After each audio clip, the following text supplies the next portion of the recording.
What's up, everybody? Welcome back to Marketing of the Minds. Great to be with you. This is the only place on the internet where you can see live the patron saints of the state of Idaho, Mr. and Mrs. Potato Head. And of course, Nathan Hawks, our president and founder of Arcane Marketing. Welcome, Nathan. Great to have you back. How are you? Hey, fantastic. I'm glad that you like to associate me with the Mr. and Mrs. Potato Head. Well, they're legendary. Now, you just, before we just started, you told me a bit of trivia about Mr. and Mrs. Potato Head. What? Fire away.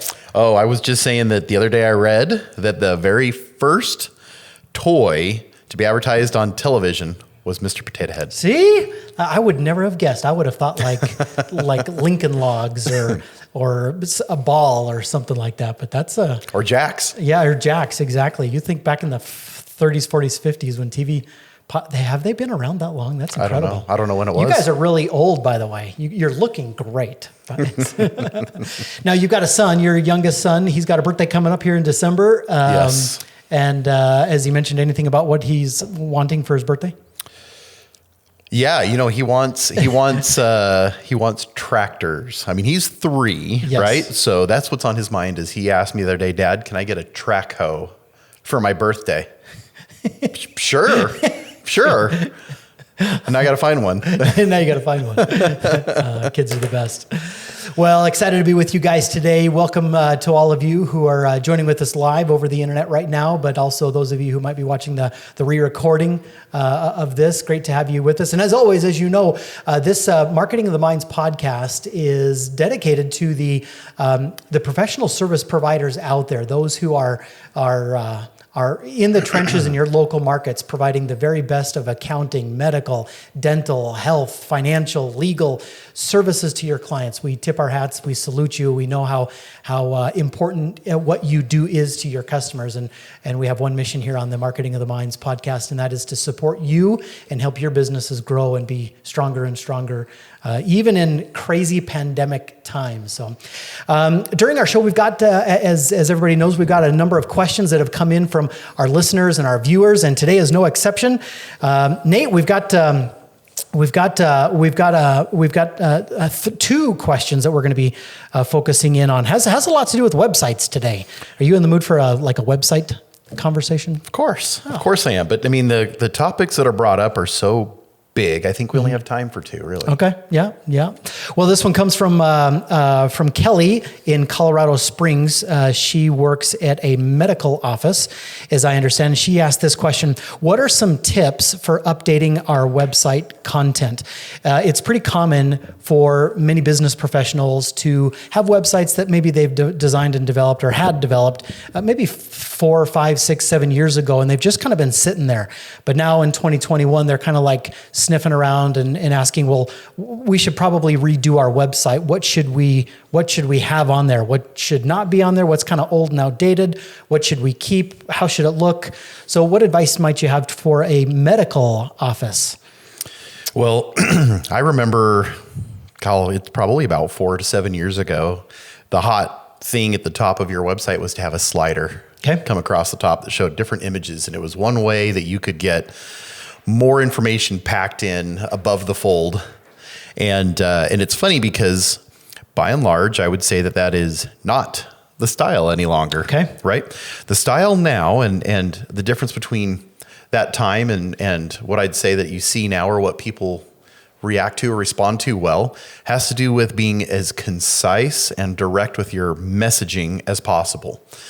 Most professionals, and I wouldn't disagree, think I can service anybody. So everybody is my audience. And I think that is probably one of the most hurtful or harmful pieces of thinking that you can have. So the takeaway is get very specific with your messaging.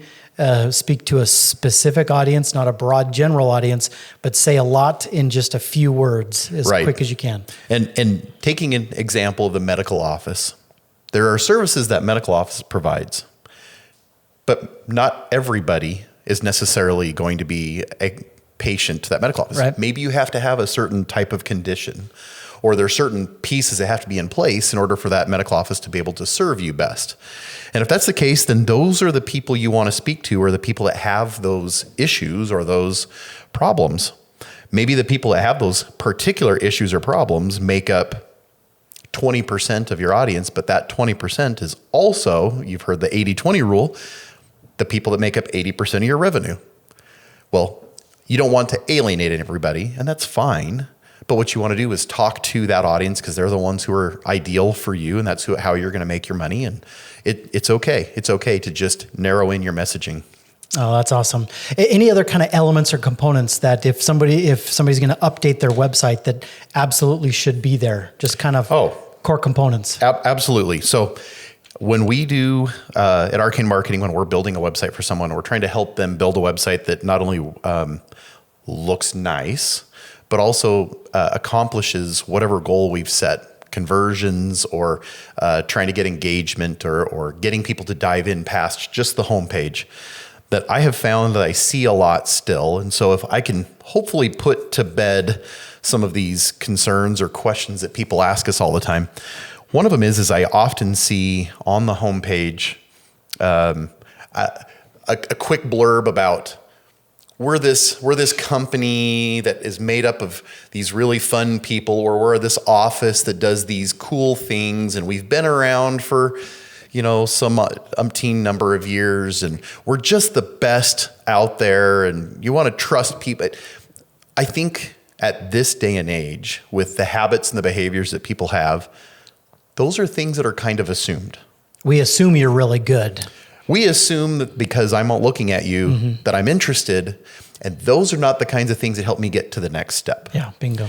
So I would argue that the information on your homepage should be a little bit more concise. It doesn't have to be lengthy, but oftentimes we are moving content from the homepage to an About Us page. Separate. And if people want to read those things, that's where they can find it. And that's where they're used to finding it anyways. Sure. That gets in the way of what the real solution is you're trying to provide to your audience, right? Again, using the medical office, like it's great that this doctor has these certain criteria, certain degrees, or they've worked with so many patients. Those are all good things, right? But that's not what's going to get the person reading to pick up the phone and make an appointment. It's not that paragraph that does it. Right. And if they want to learn more, they can dive in a little further and read it. So that's one piece, is the home page versus the About Us page. Another one is that oftentimes the best information, if you want to update information just on your website, one thing I'm blown away. I'm beside myself often. One of the most powerful pages and I've talked about it before, is an FAQ page. Okay. The reason is because if people are asking you this question, whether it's on your contact form or they're calling you and asking you, I promise you, they have already Googled that question. And they're calling you because maybe they didn't find the right answer, or they just want to see what you have to say about it. Well, maybe there's a missed opportunity that you had. You could have stated the question and answered it in your own way. Maybe you did a really good job answering it. A, you would have solved that question. And B, how many searchers did you miss out on that are also asking that question that didn't come to your website? Yeah. And then look, we talk about content a lot, and I think that it's important to specify content means one of three things. Okay, it's not always just what your website says. I mean, by and large, that's what it is. But what we define content as is one of three things: text that you put on your website that people can read or that Google can index, images, how you maybe show examples of something or dress up the website a little bit, and videos. Those three things make up content. And if you don't have all three of those elements on your website, you're definitely missing out. And I do want to highlight videos, right? We've given a strong arm to videos a lot of times in the past, but I just can't understate how important videos are. And that's how people consume information these days. Videos on Facebook, Instagram, TV, Reels on Instagram. Those are more popular than the posts. You bet. TikTok, the videos on LinkedIn, all of them get the most engagements. Well, that's how people want to consume information. So if you're not speaking to them the way that they want to consume the information, you're missing out. Agreed. And then I think the very last piece that you need to make sure happens if you're updating your content is in an effort to be concise, you need to state specifically what it is in a few very quick and brief steps, what you do, right? If you are a good elevator pitch, pitch that maybe just has point 1, point 2, point 3. Yep. And that's it. Yep. That's it. And then give them a call to action to fill out a form, call you now, set up an appointment, whatever that might need to be. Love but that. Yes, absolutely. So a lot of people miss those.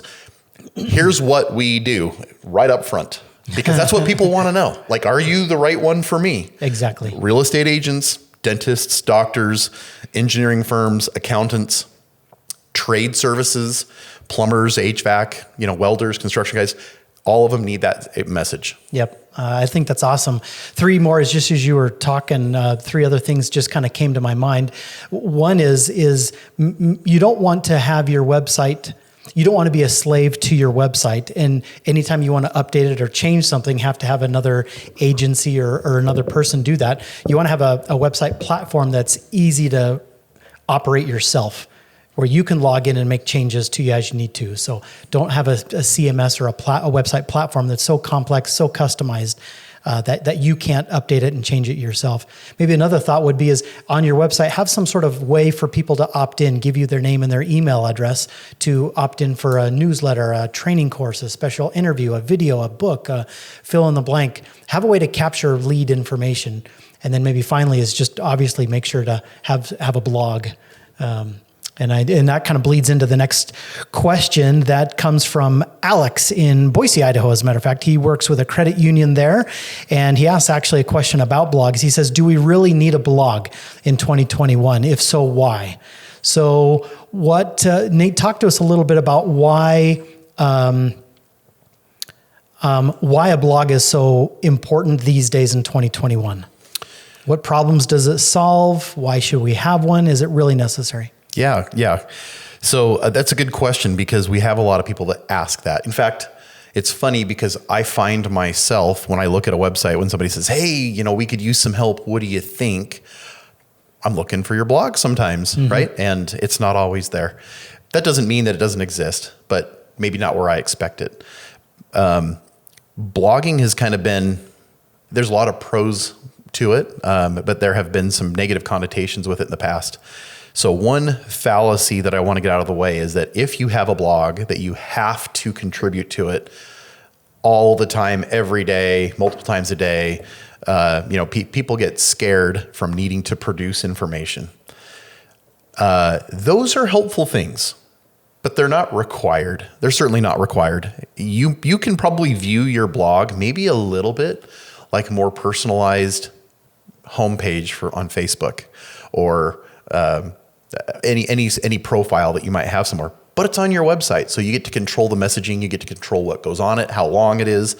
You can put anything on it what you want without having content moderators step in. Exactly. But the worst thing you can do with a blog is have one and then just go through the motions. If you're doing it to go through the motions, stop. It's not helping. It's a waste of time. So make sure that you're not doing that.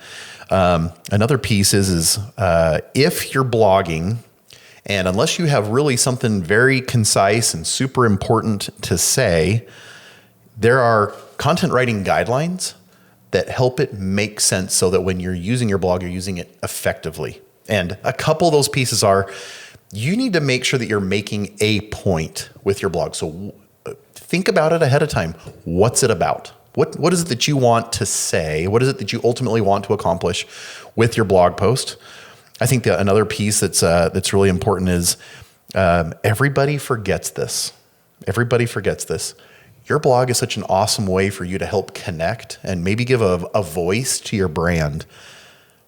Do it, but give somebody an instruction. Give them a call to action. Ask them to do something. People subconsciously, and this has been proven time and time again, people are waiting for you to instruct them to do something. So they're there, you've captured their attention. Now they're 3/4 the way through. What do you want them to do? They're looking for the next thing. Don't leave them hanging. So you're saying don't just share information to share it. Share information and then help them take the next logical step to come closer to becoming your customer. Yes. Whether that's scheduling an appointment, coming in for an evaluation, downloading something, watching something, subscribing to something. Banks, credit unions can use this.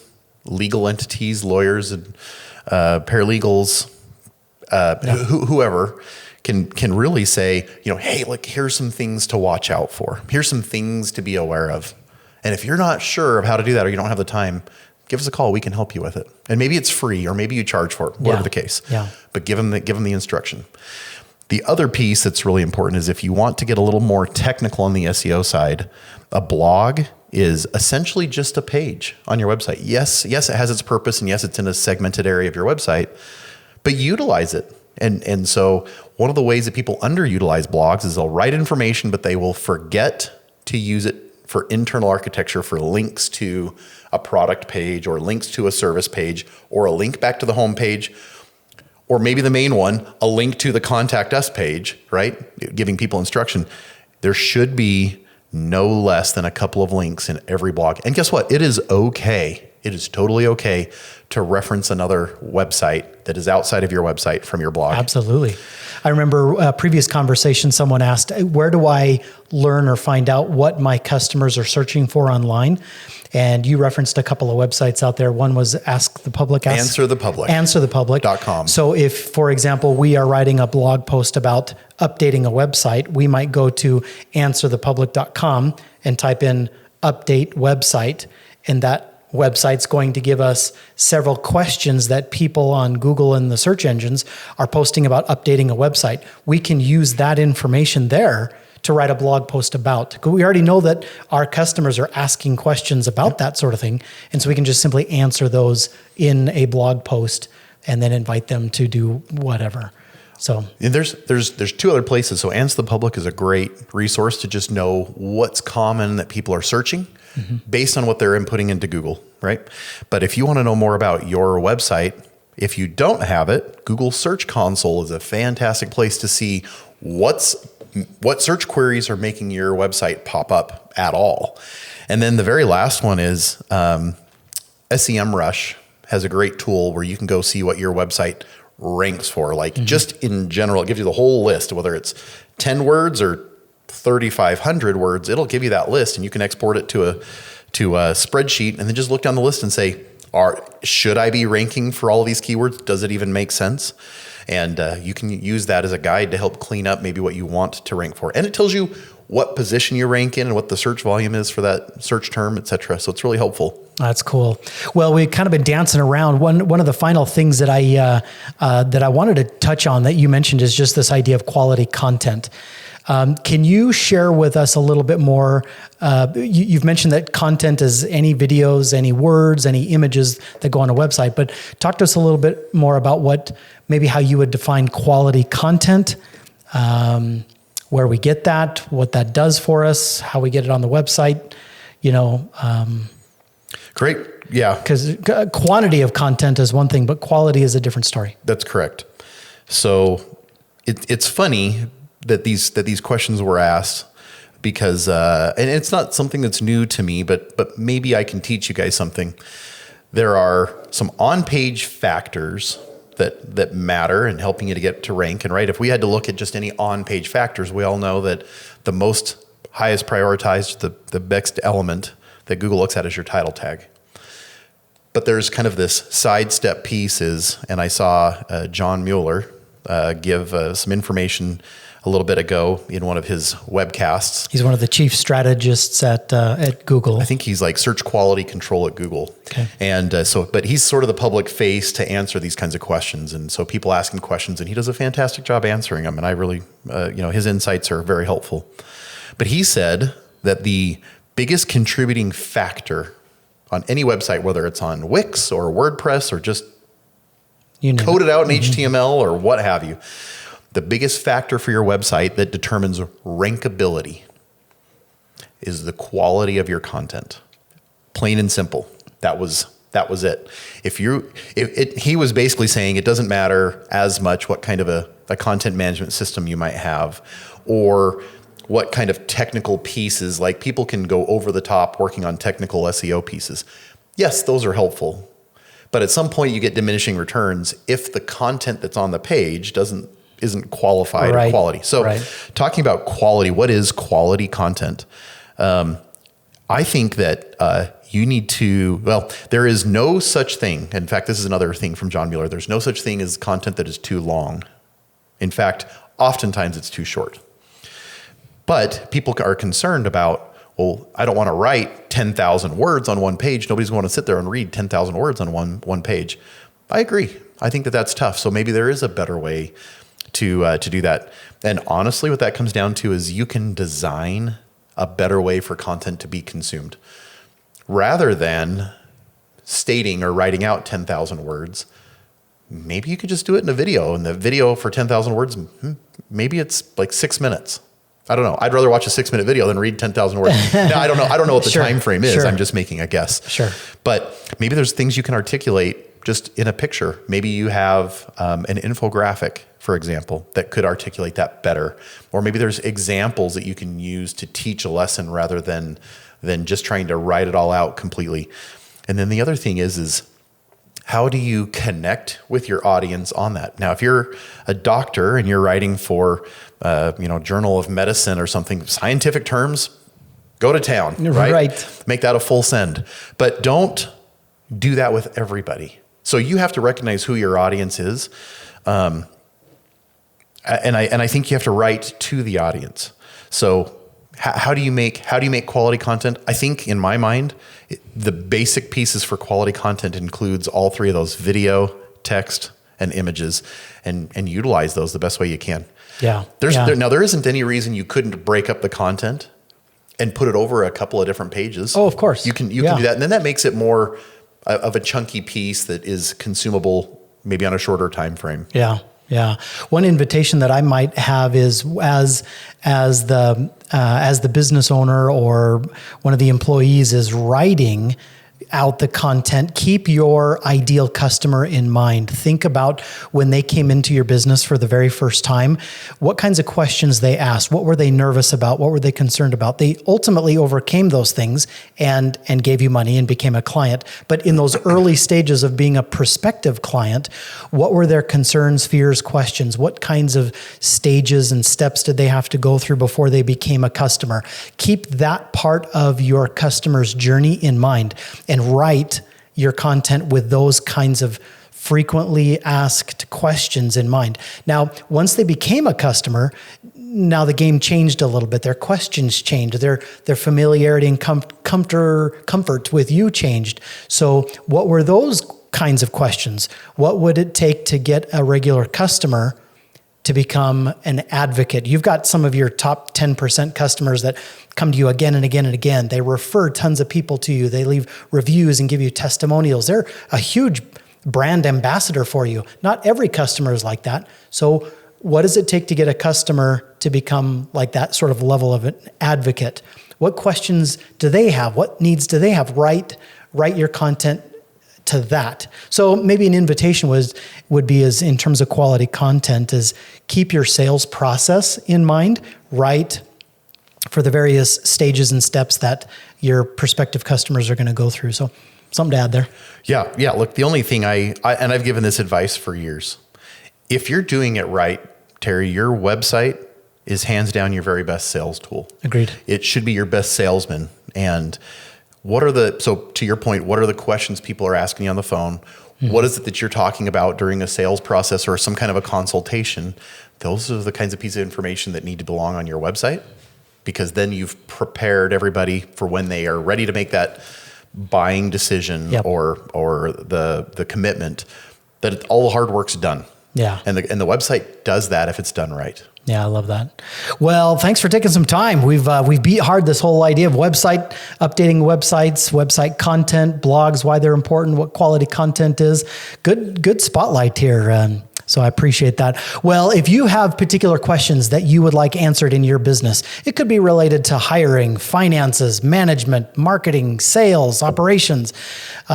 please do me a favor and post those down below this video. We always appreciate and enjoy the questions that you post here on YouTube, on social media, and even in our blog posts on the Arcane Marketing website. So be sure to post your questions down below. As you know, we use those as kind of the points of conversation here together. So anyway, thank you for being with us. Nate, any final words before we wrap up today?